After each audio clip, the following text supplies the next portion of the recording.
kita adalah domba di tengah-tengah serigala. Di dalam Matius 10 ayat 16, Yesus berkata, "Lihat, aku mengutus kamu seperti domba ke tengah-tengah serigala. Sebab itu, hendaklah kamu cerdik seperti ular dan tulus seperti merpati." Di Indonesia ini khususnya, sulit sekali untuk kita itu ingin melakukan segala sesuatu dengan cara yang benar sesuai jalurnya, jalur resminya. Perlu cerdik dan perlu tulus sekaligus dalam menghadapi orang-orang yang kita nggak tahu motivasinya. Yesus bilang, "Aku mengutus kamu seperti domba ke tengah-tengah serigala." Kita tuh dikelilingi sama orang-orang yang kelihatannya baik, tapi motivasinya nggak jelas. Bersyukur firman Tuhan ini Yesus ajarkan ke kita. Engkau ini mulai ngerenung apa sih artinya cerdik seperti ular dan tulus seperti merpati. Kadang-kadang kecerdikan itu dianggap seperti kelicikan, sedangkan ketulusan sering dihubungkan dengan kepolosan, keluguan. Keduanya memiliki karakter yang berlawanan dan tidak sejalan. Namun dalam ayat Matius 10 ayat 16 ini, Tuhan Yesus sendiri mengajarkan dalam menghadapi kehidupan di akhir zaman ini, dibutuhkan kecerdikan dan ketulusan dalam menjalaninya. Kita harus cerdik, tapi kita juga harus tulus. Di masa akhir zaman, dalam 2 Timotius 3 ayat 1-9 dengan judul perikop keadaan manusia pada akhir zaman, Rasul Paulus itu mengajarkan kepada kita bahwa akhir zaman ini akan menjadi masa yang sukar dan masa-masa yang miskin kasih. Dalam 2 Timotius 3 ayat 1 dibilang, "Ketahuilah bahwa pada hari-hari terakhir akan datang masa yang sukar." Ayat kedua bilang, "Manusia akan mencintai dirinya sendiri dan menjadi hamba Tuhan." Akhir zaman keadaannya tuh kayak gini, segala sesuatu jadi makin sukar. Yang kedua, keadaan manusia itu makin miskin kasih. Penganiayaan datang dalam bentuk hidup kekristenan orang percaya yang tidak mudah dan penuh ujian, penuh tantangan di akhir zaman. Kita yang pengen jujur, kita yang pengen tulus, itu tidak mudah. Seperti umpama kita ingin ngikutin aturan, izin sulit keluar, nggak keluar-keluar. Kalau dipikir-pikir, Kak Heni bersama dengan suami dan tim Tangan Pengharapan, kami berjuang untuk memberikan pendidikan buat anak-anak pedalaman. Kami investasi buat pemimpin di masa depan buat Indonesia. Harusnya kita dibantu oleh pemerintah, tapi orang-orang yang kami hadapi di lapangan begitu sulitnya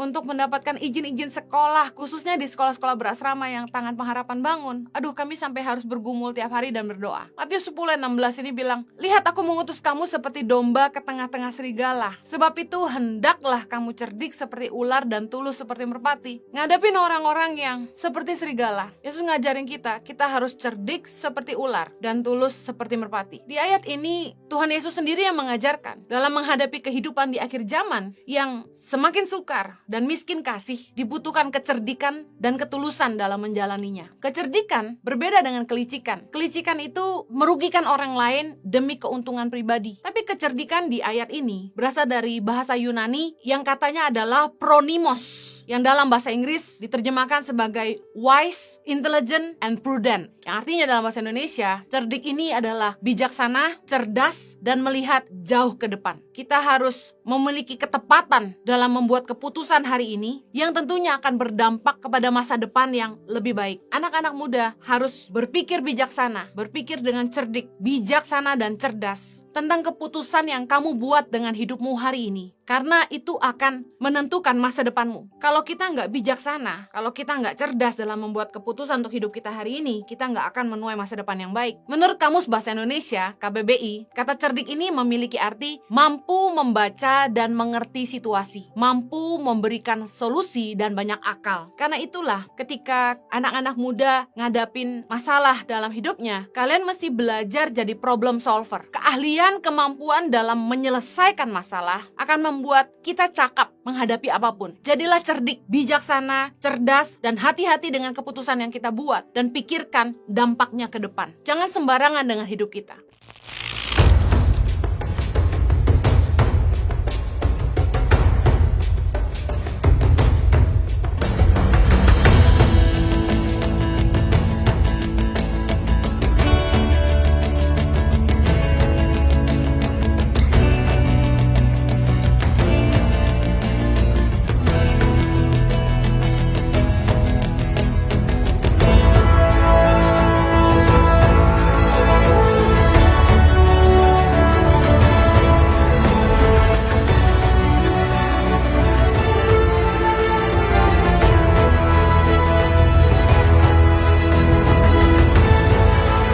Cerita Anak Pedalaman dalam meraih mimpi dan mengejar cita-cita bersama Tangan Pengharapan.